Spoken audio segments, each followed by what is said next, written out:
So we got some LED lights here today. We're gonna check out how you can use these in your real estate photography and sort of how you could use them to expand in other types of photography.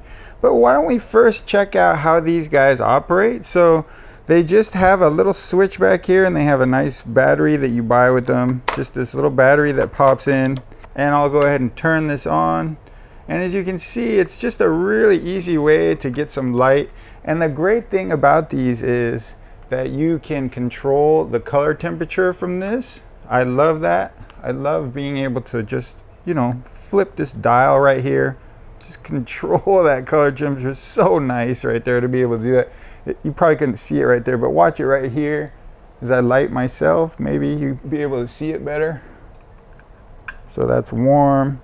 And then we got more cool light coming here. So I love to be able to do that. So let's get into how you're going to use these. So the main features of them are just the ability to not have to gel this guy. And I'll put the model number down there somewhere so you know. But I would recommend this size and this power.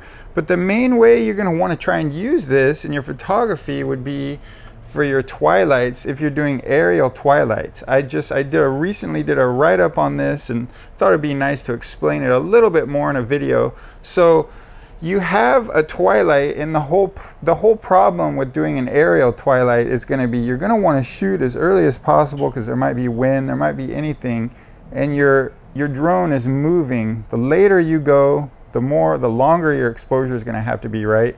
So you want to try and shoot them as early as possible, but the main problem with that is the windows aren't glowing. You're going to have to wait for the windows to glow, right? So when you get into a situation where maybe the left side of the house, you turned up all the dimmers in the house, right? Everything is bright as possible. And maybe the left side of the house is brighter because it has more powerful lights, like the kitchen or something. And maybe the right side of the house is really dark. Well, you just take this guy, and the coolest thing, you could even grab two of them. Like you could grab another little one like this and throw it in there too.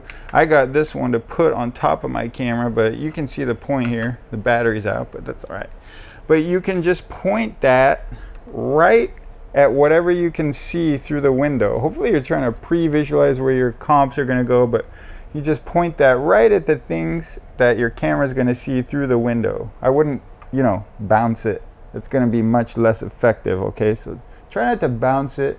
Try and point it right at the things that are going to be, and just hopefully have it just be just out of frame somewhere. Like if the window sill is right there, maybe you could have it over here and the window's over here. So it's going to be just out of frame so your camera can't see it. Another way to go, I guess, would be to just put it more in the middle of the room, and you could actually clone it out or something like that.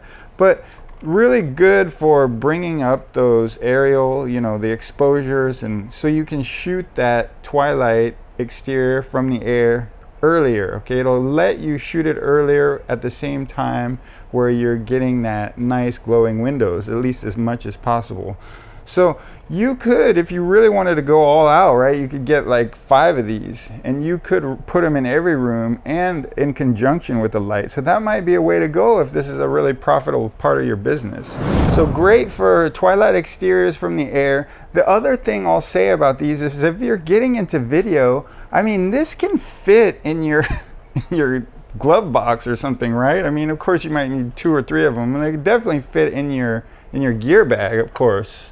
So if you're getting into video, I see the question a lot about how do I get the sort of dynamic range in this video? How do I get it, to where I can see the view? Well, it's a very difficult thing to do, but check it out. If you point this, if you're going to do, say, a bedroom, you might not want to do this in every room because that's going to take too much time. But if there's a bedroom with a view or something, maybe you're going to do a little gimbal shot when you just walk into the bedroom. Well, you just put this guy where there's no reflection in the window, hopefully, and you're just pointing it straight at the window. That's going to really bring the dynamic range. It's going to make it more manageable. You could even maybe get a window pull, or at least to a greater extent, okay? So could also do something like this in a little bedroom, or some spot like a den where you need more light. Can you see that? You can just, and again, you can just warm it up. So great for video.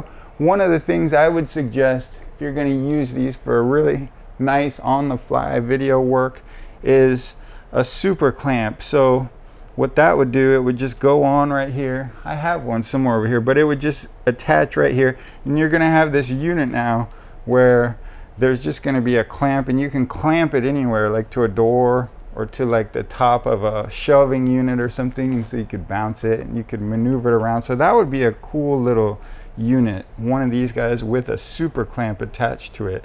Just in a super clamp, man, Frodo makes those. They're about 30 bucks a piece, so if you wanted to look into that.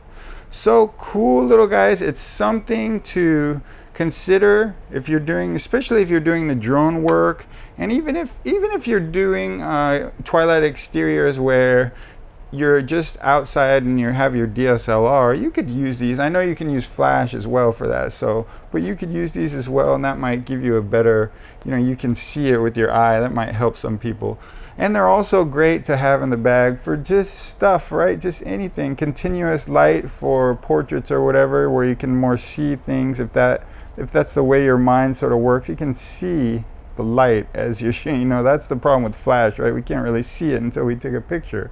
So it's cool to have these. So it's something to consider. They're very cheap, and as you can see, I think I've had this on the whole video, and I'm gonna go ahead, I'll turn it down a little bit, but I didn't touch this. It's been on the whole for 5 minutes, touching the front of it. I mean, they're not very hot. That's the cool thing about these. Some of you guys have worked with these, but I've played with the other ones. My stepdad has the film lights, the ones, they get so, you can just completely burn your hand. This is a nightmare. And not only that, but they just heat up the room you're working in. These will just put off a little bit of heat. It's not so bad. And as far as the cost goes, I got 3 of these for about $100. So they're about 30 or 40 bucks a piece. And I'll put the link to this. It says Neewer model number NL280, but I'll put the link. This is about the size I'd recommend. I got this one to go on top of my camera just to get some on-camera light sometimes. This is more for like on-the-go stuff though. I recommend a size like this. It puts out a pretty darn good amount of power, and it even has 2 battery slots, 30 or 40 bucks. I don't think you need to buy like some high-end brand. I would just get these for 30 or 40 bucks, and if you break them, buy a new one. So definitely fun, recommended units, and it's not gonna cost you much at all. So if you want to support the blog, don't forget when you have your next Amazon purchase, go ahead and click over to Amazon from one of my links, and that way I'll get credit for that. It doesn't matter what you purchase, as long as you click over to Amazon for your purchase, I'll get credit for that. So it's a win-win. You get to see more content, and then you're really kind of supporting the blog.